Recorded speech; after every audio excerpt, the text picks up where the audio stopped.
बिस्मिल्लाहिर्रहमानिर्रहीम। अस्सलाम वालेकुम रहमतुल्लाहि व बरकातुहू। आज मुल्क शाम का एक सच्चा वाक़या बयान करने जा रही हूँ।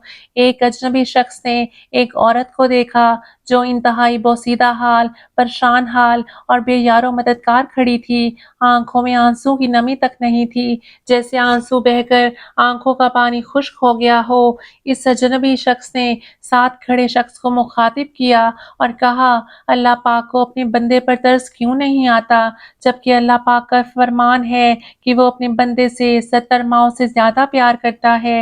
ये किस्सा सुनने वाला शख्स भी कोई वली था। इसने कहा, ये औरत हालात की सितमज़रीफ़ी का शिकार है।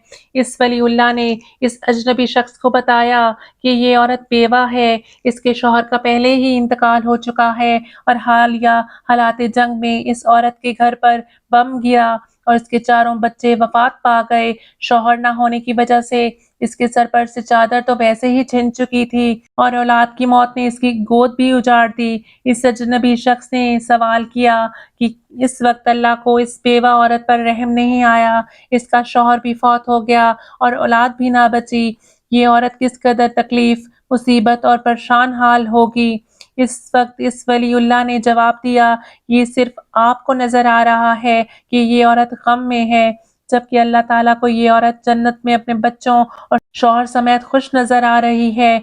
अल्लाह पाक अल लतीफ है, यानी शफकत करने वाला, मेहरबान और मुश्किलों में सहारा बनने वाला। अल्लाह पाक हमसे ज़्यादा वाकिफ है। ये जो कुछ इस औरत के साथ हुआ है, अगर ये औरत इस पर सब्र करे, इसके बदले इसका मकाम क्या है, आने वाली हमेशा की ज़िंदगी यानी क़यामत के बाद की ज़िंदगी, और वहाँ पर ये औरत अपनी ज़िंदगी अपने बच्चों और शौहर के साथ हँसी-खुशी ज़िंदगी बसर कर रही है।